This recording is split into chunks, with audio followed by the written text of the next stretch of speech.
Hi అందరికీ నమస్కారం అండి. నా పేరు సీతామహాలక్ష్మి అండి. అందరూ ముద్దుగా సీతాలు అంటారండి. అయ్యో నా మతిమండా, చెప్పడమే మర్చిపోయాను. అందరికీ ఈ వినాయక చవితి శుభాకాంక్షలు అండి. హాయ్.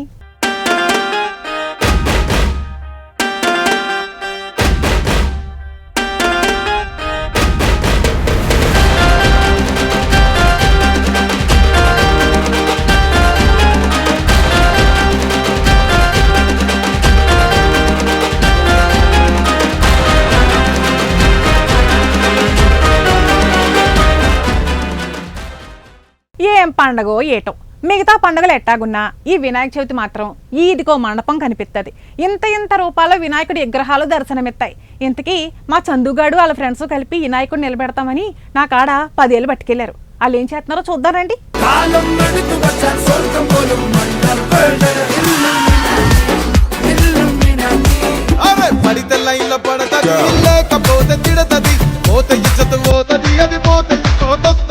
చందు, ఒరే చందు, చందు ఏం చేద్దామంటావు మరి? మారు ముద్ద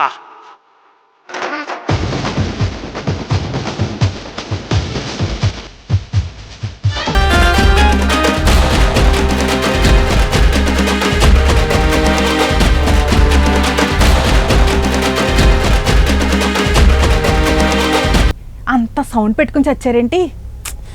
అయ్యో స్వామి, అంత గోల ఎట్టా భరిస్తున్నావయ్యా? ఎలాగోలాగా సౌండ్ ఆగిపోయేలా చెయ్యి స్వామి.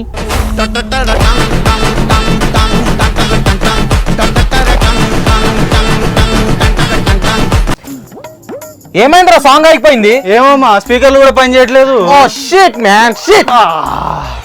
అమ్మయ్యా, పాట ఆగిపోయింది. స్వామి నువ్వున్నావు, నా మాట విన్నావు, మంచి పని అయింది. చందు ఏమైందిరా? గాడిది గుడ్ అయింది. మీ కుప్పి గంతులు చూడలేకే ఆ దేవుడా పాట ఆపేసినట్టున్నాడరా. అవి కుప్పి గంతలో కప్ప గంతలో కాదమ్మా, తీన్ మార్ డాన్స్ అంటారు. అదేంటో తెలుసుకొని మాట్లాడు ముందు. సీతాలు అబ్బో ఉద్ధరించావులే. అయినా దేవుడి ముందు తీన్ మార్ డాన్సులు గట్రా వెయ్యాలని చెప్పి ఎవరు చెప్పారు నీకు? ఎవరన్నా చెప్పాలా ఏంటి? అందరూ అలాగే చేస్తున్నారు, మేము కూడా చేస్తున్నాం. ఏటి అందరూ చేస్తున్నారని చేస్తున్నావా? సిగ్గుండాలా మాట అనడానికి. అసలు వినాయక చవితి గురించి నీకేం తెలుసు? ఏం చేసినా మొత్తం తెలుసుకుని చెయ్యాలి. ముందుగా ఆ విషయం తెలుసుకో. ఏంటి వినాయక చవితి గురించి నాకేం తెలుసు అంటావా? ఎంత మాట. అసలు పందిరి వేయాలంటే ఎంత కష్టపడాలో నీకు తెలుసా? మా తొక్కలో తొట్టి గ్యాంగ్తో ఎన్ని తిప్పలపడాలో నీకు తెలుసా? నీకు ఏం తెలీదు. ఇవాళ నేను చెప్తాను, నువ్వు వినంతే.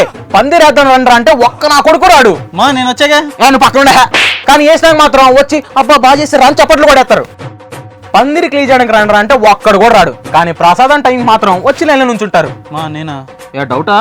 వినాయకుడు విగ్రహం కొనడానికి చందాలు ఏంటంటే ఒక్కడి చేయి ముందుకు రాదు. కానీ డీజే పెట్టి పాటలు మెత్తే మాత్రం ఊపుకుంటూ వచ్చేస్తారు డాన్స్ వేయడానికి. మా నేను ఇచ్చారా? ఏంటి బోర్డు 20 రూపాయలా? మా 20 రూపాయలు ఎక్కడ పెట్టుకోమంటావు? విగ్రహం కొనేటప్పుడు మాత్రం గుంపులుగా వచ్చేస్తారు. మావా ఆ బొమ్మకి తొండం బాలేదు, ఈ బొమ్మకి కన్ను బాలేదని వంకలు చెప్తాకి. మా మన విగ్రహం కూడా తొండం కొంచెం చెప్పిచ్చుకు కొట్టానంటే పక్కింట్లో పడతావు. అంతేనా? ఇంత బిజీ టైంలో పంతులు దొరకడమే కష్టం. ఒకవేళ దొరికినా వస్తాడో లేదో అని టెన్షన్, ఒకవేళ వచ్చినా అది లేదు ఇది లేదని ఎక్కడంటాడో ఇంకో టెన్షన్. దీనికి తోడు నిమజ్జన టైంలో డీజే పెడతావా? అప్పుడు సినిమా పాటలు పెడితేనో పెద్దోళ్ళకి నచ్చవు, భక్తి పాటలు పెడతానో మా యూత్ వాళ్ళకి నచ్చవు. ఇంకేం చేయాలి? దానికి తోడు దీపం కొండెక్కకుండా చూసుకోవాలి, లడ్డు పాడకుండా చూసుకోవాలి. ఇవన్నీ కష్టాలు కావా సీతాలు? అబ్బో చెప్పావులే చేట భారతం. అవి కూడా కష్టాలేనా? అంత పెద్ద డైలాగ్ చెప్తే అలా తీసి పారేసిందేంటి? అయినా తగ్గేదేలే. చూడు సీతాలు, నా గురించి తెలియక నువ్వు అలా మాట్లాడుతున్నావు. చూడక్క సీతక్క, నేను సింహాలు అంటాను. అది గడ్డం గీసుకోలేదు, నేను గీసుకోగలను, అంతే తేడా. నీకు గడ్డం లేదు గారా? ఇప్పుడు అంత అవసరమా? నీ సినిమా పిచ్చి చల్లగుండా నన్ను సంపుకు తింటున్నావు కదరా నాయన. ఇంతకి ఇప్పుడు ఏమంటావు? నీకు అన్నీ తెలుసు అంటావు. దేవుడికి నైవేద్యం పెట్టేదాకా ఉపవాసం ఉండాలి. నువ్వు అసలే ఆకలికి ఆగలేవాయే. నువ్వు పద్ధతిగా పూజలు చేస్తున్నావంటే నేను నమ్మాలా? హలో సీతాలు, తెలియకపోతే మాట్లాడకమ్మా. పొద్దున్నుంచి ఉపాసంలో ఉన్నాం ఇక్కడ. మా ఇందాకనేగా మా కేజీ ప్రసాదం మీకేవో. అది పర్సనల్, పైకి చెప్తారా? అయినా నువ్వు బాగా ఇరిటేట్ చేస్తున్నారా? పక్కలాడుకో, నువ్వు పో. మామ నా వల్లనే నీకు ప్రాబ్లం అవుతుందంటే వెళ్ళిపోతారా ఇడికెచ్చి? అటు దారటు ఎల్రా. బావు వీడికోపు వాటర్ బాటిల్స్ పంపించండి. మామ నా వల్లనే నీకు ప్రాబ్లం అవుతుందంటే వెళ్ళిపోతారా ఇడికెచ్చి?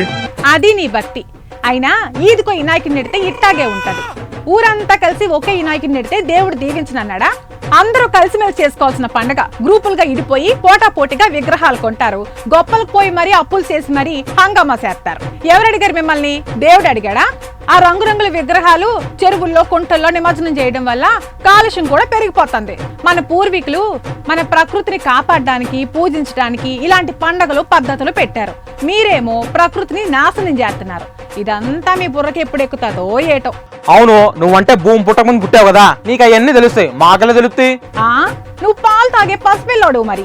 ఎలవమ్మా, 10,000 ఇచ్చావు కదా అని పంతులంలా క్లాస్ బీగుతున్నావు. క్లాస్ పీకుతున్నానా? ఏది నా 10,000 నాకు ఇచ్చే. దేవుడికి ఇచ్చిన డబ్బులు వెనక్కి కడకూడదు, కళ్ళు పోతాయి. నా కళ్ళు ఎందుకు పోతాయి? దేవుడి దగ్గర పిచ్చి పిచ్చి పాటలెట్టి డాన్సులు చేస్తే నీ కళ్ళే పోతాయి. ఆపండ్రా బాబు. ఎవరు మాట్లాడేది? ఎవరిది ఆడియో? నాయనా, నేను గణపతిని మాట్లాడుతున్నాను. స్వామి, నువ్వేనా మాట్లాడేది? నా భక్తికి మెచ్చి దేవుడు నాతో మాట్లాడుతున్నాడు చూడు. నీ భక్తికి మెచ్చి కాదు నాయనా, నీ సుత్తి పడలేక మాట్లాడుతున్నాను. ఏంటి స్వామి అంత మాట అన్నావు? ఈ పందిరి వేయడానికి నేను ఎంత కష్టపడ్డానో తెలుసా? వద్దు నాయనా, ఆ పందిరి కష్టాలు నేను వినలేను. వద్దు ప్లీజ్. సరే స్వామి. స్వామి, నీకు తెలియందేముంది? సాంప్రదాయంగా చేయాల్సిన పండగల్ని వీళ్ళకిష్టం వచ్చినట్లు నచ్చినట్టు చేసేస్తున్నారు. అవును తల్లి, భక్తితో చేయాల్సిన పండగలు వీళ్ళ సరదాల కోసం చేస్తున్నారు. ఇప్పుడు యువతలో భక్తి అనేదే నశించిపోయింది. లేదు స్వామి, నేను భక్తితోనే చేస్తున్నాను. కావాలంటే నీ మీద ఒట్టు. నా మీద ఒట్టెందుకులే నాయనా. ఒట్టేసి ఒక మాట వేయకుండా ఒక మాట చెప్పను స్వామి. నీ జిమ్మడి పోను. దేవుడితో అట్టాగేనే మాట్లాడేది. లెంపలేసుకో. మీరేం అనుకోమాకండి స్వామి. సినిమా డైలాగులతో అట్టాగే పిచ్చెక్కింతాడాడు. స్వామి, నేను మిమ్మల్ని ఒకటి అడగాలనుకుంటున్నాను. అడగచ్చా స్వామి?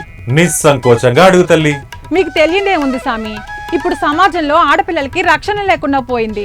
యువత అంతా మద్యం డ్రగ్స్ అని మత్తులో పడిపోయి ఆడపిల్లల్ని పొట్టన పెట్టుకుంటున్నారు. ఈ సమస్యకి పరిష్కారం లేదా స్వామి? ప్రతి సమస్యకి పరిష్కారం ఉంటుంది. యుగ యుగాలుగా ఇలాంటివి జరుగుతూనే ఉన్నాయి. పాపం పెచ్చిరిల్లిన ప్రతిసారి భగవంతుడు ఏదో ఒక రూపంలో అవతరిస్తాడు. ఈ కలియుగంలో రోజు రోజుకి మానవులలో మానవత్వం నశించిపోతుంది. క్రూరత్వం పెరిగి ఆడవారి పట్ల అమానుషంగా ప్రవర్తించేలా కలి చేస్తున్న మాయ ఇది. కలి ప్రభావం నుంచి బయటపడాలంటే మానవులు సనాతన ధర్మాన్ని పాటించడం తక్షణ కర్తవ్యం. చిన్న వయసు నుంచే భగవద్గీతను పిల్లలకు బోధించడం ఉత్తమమైన మార్గం. భగవంతుని నామస్మరణలో ఉండే మాధుర్యం వారికి తెలియచెప్పండి. భక్తి మార్గం ఒక్కటే ఈ సమస్యకు పరిష్కారం. భగవంతుని సేవే యువతను సన్మార్గంలో నడిపించగలదు. సర్వే జన సుఖినో భవంతు.